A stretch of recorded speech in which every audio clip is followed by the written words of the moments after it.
All right, so this video is going to be the comparison, just quick keynotes between an M18 and the Smith & Wesson M&P 2.0. To start, yes, these weapons are not loaded.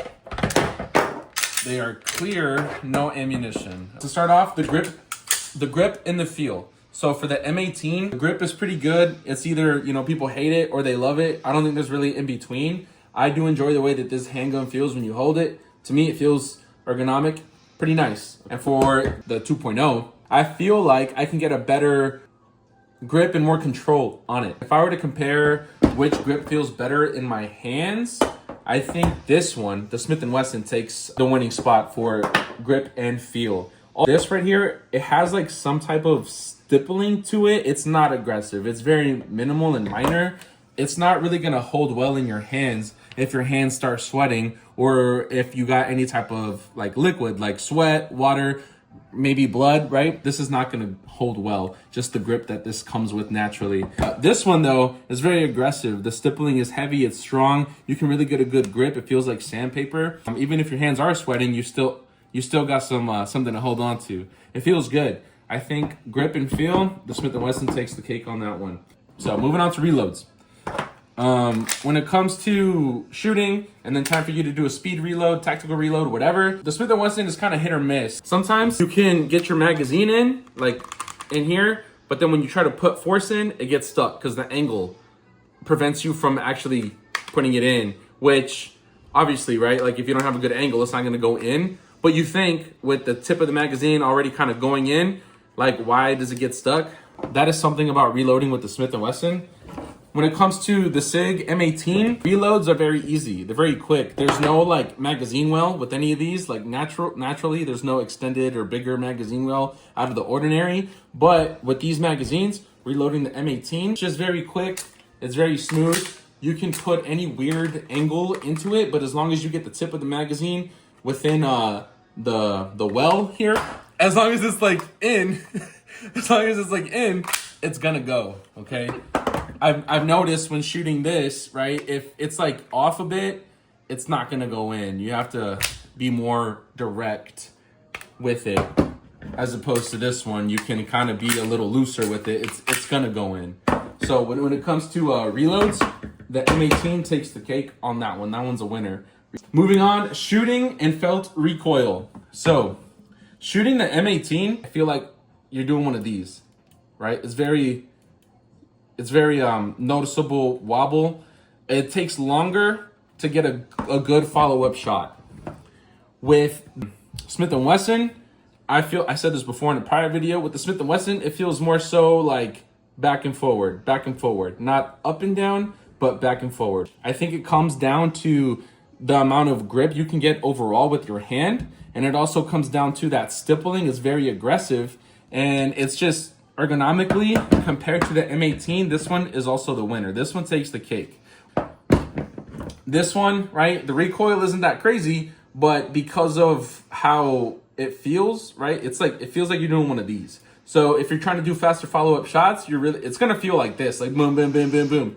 As opposed to with this one, it's more like back and forth, back and forth, back and forth, right? Which is a lot easier because your sight picture isn't disturbed as crazy as if you're doing this. Your sight picture is disturbed every shot, right? You gotta take it slower for better follow-up shots. This one, you can just go to work when it comes to shootability. When it comes to the quality of these magazines, right? This is the M18 magazine, Smith & Wesson magazine.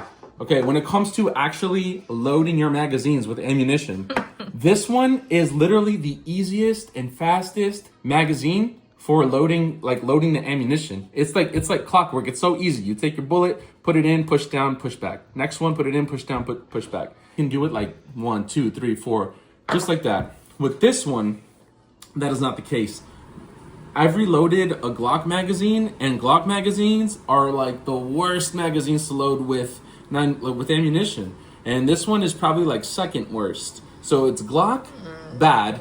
This one is better than Glock, but slightly still bad, and this one takes the cake when it comes to like the magazine quality and how easy it is to load your 9mm. Going 10+1, so or max capacity +1. It's a lot easier to go +1 with the M18, probably because the quality of the magazine for the M18 is way better than the quality of the magazine for the Smith & Wesson. Putting this to 10 rounds is very difficult once you get to that 10th round. And when you try to put your fully loaded magazine into the Smith & Wesson, you're gonna get a lot of resistance and pushback when putting the fully loaded magazine into here. It's gonna be a lot of force you need to fully seat that magazine into your Smith & Wesson. Now, when you have a fully loaded magazine on the M18, no issue, no problem. It seats in like how it should, like normal, like any other gun does. So when it comes to magazine quality, the M18 takes the cake. Magazine release. So for the M18, the magazine release is sticks out pretty far.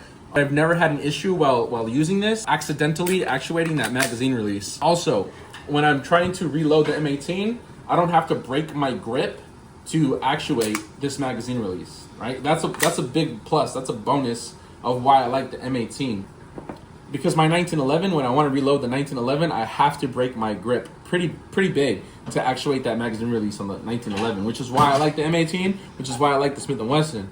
But the Smith & Wesson's magazine release doesn't protrude that far. This one protrudes a lot more than this one, but I've never accidentally actuated that magazine release when I didn't want it to be actuated.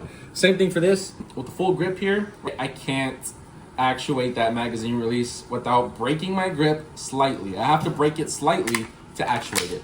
When it comes to magazine release, I think this one takes the cake. And also, this one shoots out the magazine pretty far. Oh, this one actually shoots it out a lot better. So, all right. When it comes to taking down these weapons, field stripping them so you can do a basic cleaning, the M18 takes the cake. It's a lot less moving parts, and it's less things to move in order for you to take the slide apart and clean. I'm not going to get too crazy into it. Just know that this is a lot easier to take down and clean than this one. I like the M18's thumb safety. It's very audible and it's very deliberate. When you want to take the safety off, take some force to do it. When you want to disengage it, take some force to do it. Not too much, but it's deliberate and it's audible. It's tactile. You can feel it. Like, it's good to go. And I've never had an issue accidentally actuating my safety on when I'm doing a reload. It's because I don't have to break my grip to actuate that magazine release. This one, I do have to break my grip slightly though to actuate this magazine release. So when I have to break my grip a bit, when I come back to trying to get a good grip, right? For instance, the thumb safety will be down. I gotta break my grip a bit, do my fast reload, okay? Boom, and I have to like get a good grip again. Sometimes my thumb will flip this up. And when I try to take my follow-up shot, I can't because I accidentally actuated the safety.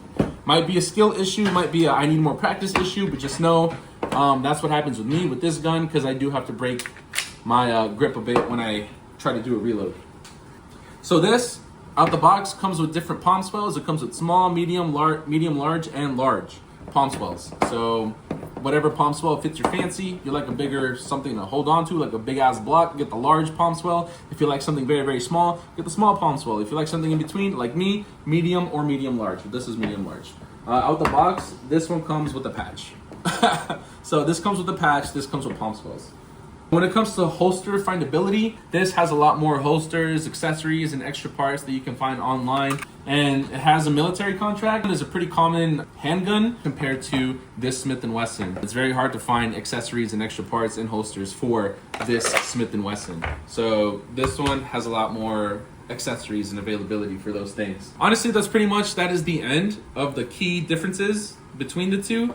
I do live in California, so this is like one of the few options we have, and that's it. If you enjoyed the video, please leave a like, subscribe if you want some more. If I missed something, leave a comment, let me know. And if you have any other suggestions for future videos, put that in the comments. And I hope you enjoyed. Thank you for watching. Bye-bye.